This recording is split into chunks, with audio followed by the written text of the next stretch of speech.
this is Jennifer Kennedy, the lead for quality at CHAP, and welcome to our specialty CHAPcast, where we're going to talk about age-friendly care at home. And I've got my good friend and colleague, Denise Stanford, here with me, and we're going to sort of flip the tables again. And instead of me being the host and the asker of questions, today, Denise is going to fill that role. How are you doing, Denise? I'm doing great. I love getting the opportunity to grill you about this stuff. Oh my gosh. All right. I hope I can live up to the expectation. Well, one of the things I realized when we started our last episode is we didn't really tell our listeners what we are doing, what CHAP is doing with age-friendly care at home. Will you fill us in on what that is? Absolutely. That's a great point. We just gave them all the information to pique their interest about what age-friendly care is. But you're right. We didn't talk about what we at CHAP are actually doing about it. So just to backtrack for a couple of seconds, we talked about how age-friendly care is a response to the baby boomer population, or this large population of older adults aging out at relatively the same time, and looking at what they really need for their care. What we at CHAP are doing, and why we're really interested in this, is that baby boomers want to stay at home, Denise. They want to age in place. And that means that, yes, they'll go into inpatient care when they have to, but they want services to come to them. And we know that in the community health realm, we have many types of services that will come out to the home. Home health care, we've got home care services, we've got therapy, and, we've got hospice that will come at end of life. And there are many more that I haven't even mentioned here, but having these services come to where the patient lives is an ideal way to bring age-friendly care to them whenever they have a touch with the healthcare system. So what we've done here at CHAP is worked with IHI and the John Hartford Foundation to secure a grant to take age-friendly care basically to the home.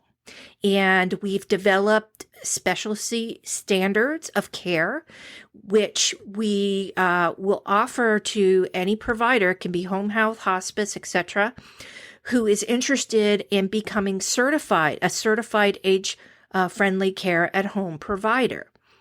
And as we mentioned in the last podcast, there's a value to that.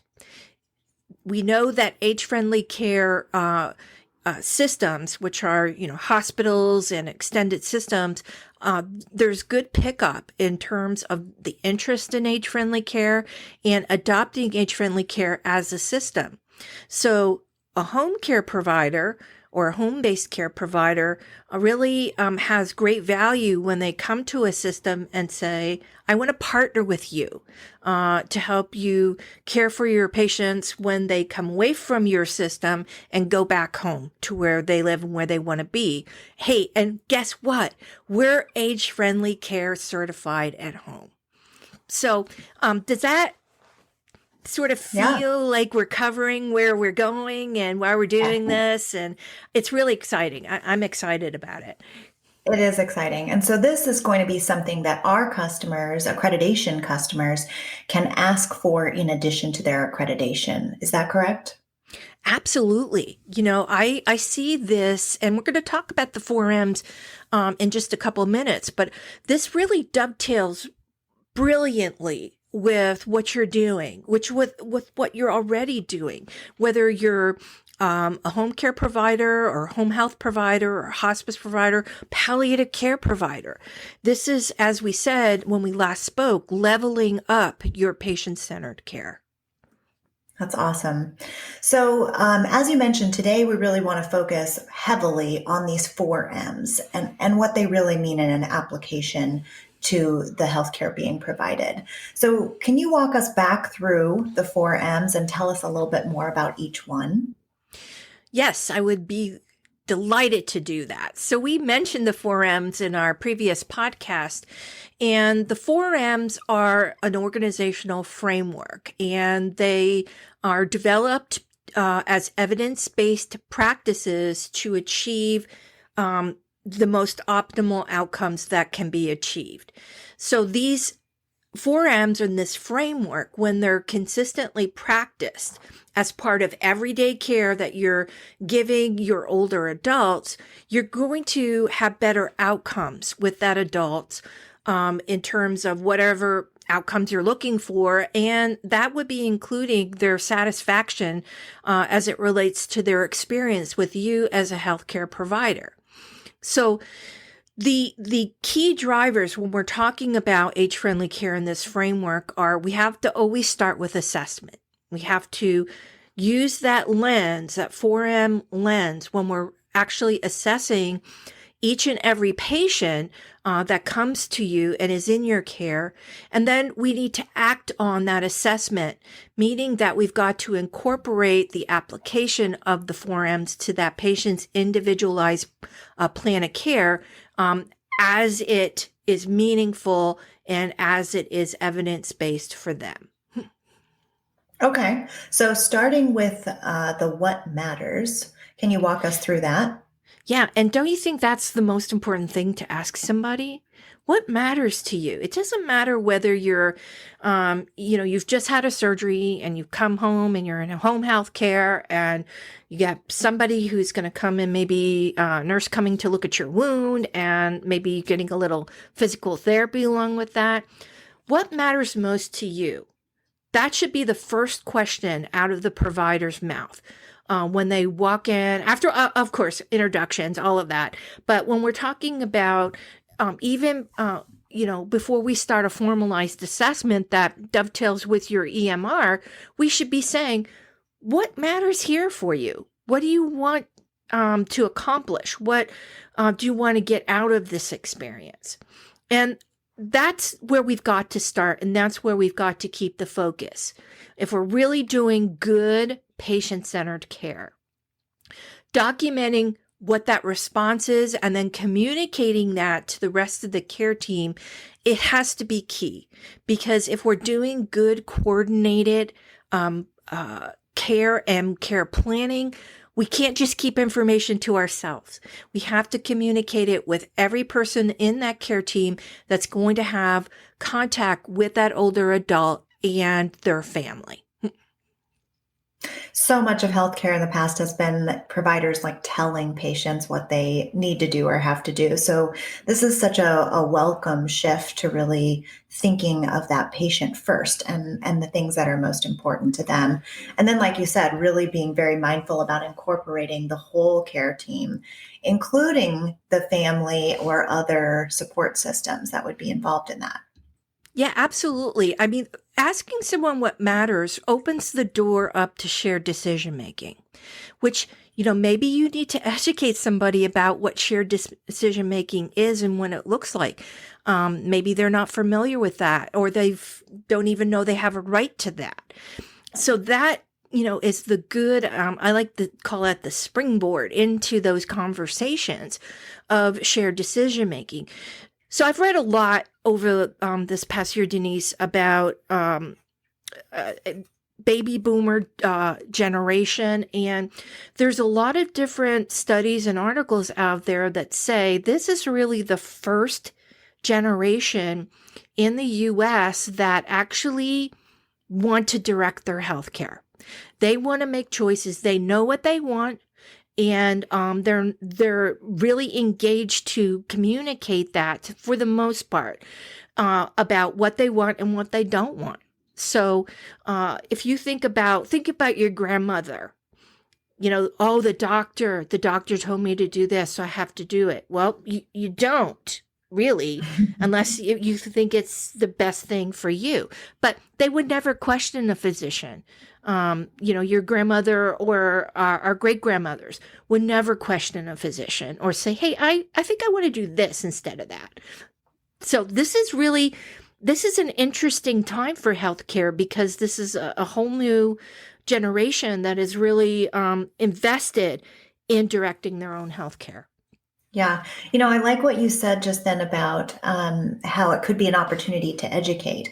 Because the one thing about this is it doesn't mean that just because we've identified what matters to the patient, that means the patient is then going to just do whatever they want without our direction or intervention as healthcare providers. It means we're going to say, okay, but there are consequences for that decision, whatever that might be, and really talk them through that and ensure that we are making the best decision as a team about Right. what's best for that patient while honoring what matters to them. Yeah, except you've got it exactly right. That's the recipe we want. The you go home at the end of the day as a healthcare provider or a clinician, but the patient is living with whatever they're dealing with 24/7. So they should really have a say in how they want things to go. Yeah, they'll be much more engaged in the care that way too, as I think we've seen. So moving into the conversation, further into the conversation about the M's, let's talk a little bit more about medication while we're on that same topic. So this is where we're really connecting the dots. As soon as we know what matters to that patient and we do a good medication reconciliation of what is on deck, sometimes they bring out shopping bags full of drugs and all kinds of stuff, put them on the coffee table when you're in there doing your reconciliation.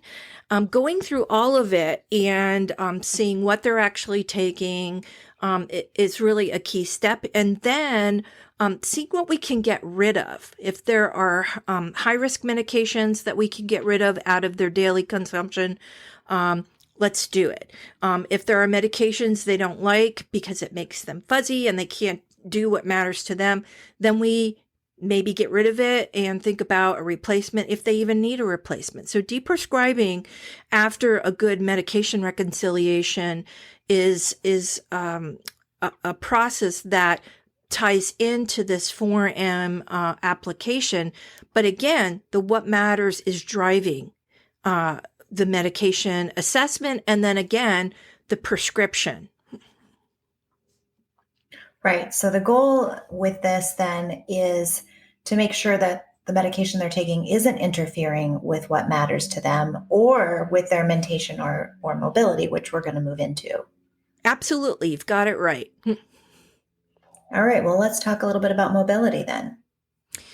So again, part of your assessment as a clinician is to see if there are any mobility issues. So you'd be screening for any kind of limitations, again, documenting where they have strengths, focusing on wellness and also looking at functional limitations. And we have to make sure that we're looking at it with the idea of maintaining and intervening to maintain safe mobility for that patient. And, there are a lot of different screening tools out there that one can use. You can choose, but you need to really, in order to do this right, you need to use evidence-based screening tools. And there are many out there. Again, if the what matters is that I want to be able to walk my dog in the morning, then we have to figure out how we can make that happen from a mobility standpoint. Okay, great. And how about mentation? How does that tie in? So that's another dot in the framework. You should, as a clinician, be screening for any kind of cognitive impairment or changes with an older adult. Things like depression are something you should be screening for. And depending on your patient, you may even be looking for early manifestation of dementia. So again, good evidence-based screening tools are available out there. We want to identify any kind of depression or cognitive impairment as early as possible so that there can be either prevention or treatment to manage whatever symptoms are identified in the assessment. Documenting, sharing again across the care team is really, these are key pieces of utilization of that framework. Right. Well, sometimes I think it's really helpful for people to have a little bit of a case study to apply these to. So, we talked about a case study in our first episode. We talked about Mrs. Chase. Can you remind us about Mrs. Chase? And we'll do a little bit more on her applying these 4Ms to her situation. Absolutely. I love Mrs. Chase. Mrs. Chase, she's a very spunky lady, spunky 73-year-old lady who had some health issues. She had a recent hospitalization for pneumonia. She's had a first episode of heart failure that was tied to her pneumonia. She's on her own, but she's independent. She likes to be at her pottery wheel as equally as much as being in her kitchen. And she's a part of her community. She volunteers with her community. So those are the what matters to her, Denise, in terms of her life and her lifestyle.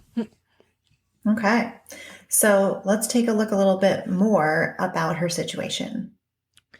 So she has to take some medications, and she doesn't really like to, but she knows she has to take them. But she wants to see how that can maybe change in order to not interfere with her what matters. Again, being independent, being out there in her community, doing her pottery and doing her cooking. She does have some support. She gets help when she needs from her sons who live not immediately close to her, but they're available if she needs some help. So again, when we're looking at this framework, we want to do that assessment. We know what matters to Mrs. Chase now. And now we've got to connect the dots in terms of individualizing Mrs. Chase's plan of care. Okay. So let's walk through that. When we, and we should, as clinicians, be individualizing. Boy, that's a long word to get out sometimes. Each and every patient that we touch. So we know that she wants to be independent. She wants to strengthen her heart. She wants to participate in her community. So we need to connect the dot to the medications. So we know she has to take some medications, but we want to make sure that they're as streamlined as possible to meet her healthcare needs and not interfere with her what matters. Also, we have to look at connecting the mentation dot. She doesn't have any indications of cognitive impairment, but that doesn't mean that we go, okay, great, Mrs. Chase. We have to continuously assess for any kind of manifestation of symptoms for the time that we are going to be providing care to her. And then giving her tools after we leave her on her own to say, you should go to your doctor X amount of times for screening or whatever, makes sense for her. Then the mobility really ties back in with her what matters and connects that dot as well, because she wants to strengthen her heart. So she says, can I do any kind of cardiac training that will help me? Can I do that? Can I go there? Can I take walks with my friends? Can I drive? She wants to do all of these things because she is independent. And by knowing that what matters to her, then we can help her with her mobility issues if she has any, to make sure that she has safe mobility. Mrs. Chase seems like a pretty motivated patient. She is. I've had some Mrs. Chases in my career, and they are feisty. But, the patients who really know what they want, and we can, or I could help them achieve that, I have to say are my most memorable patients. When we look at goals of care for people like Mrs. Chase, and we have to, again, use the what matters as the springboard into developing an individualized plan of care. So in her case, strengthening her heart. What kind of interventions are we going to do for her or help her achieve? restoring cardiopulmonary function. So maybe the cardiac rehab is going to help her not only strengthen her heart, but also help with her lung capacity. Also, learning everything about her daily meds, taking them on time, and then seeing if over time she can drop some out, depending on what her physical status looks like.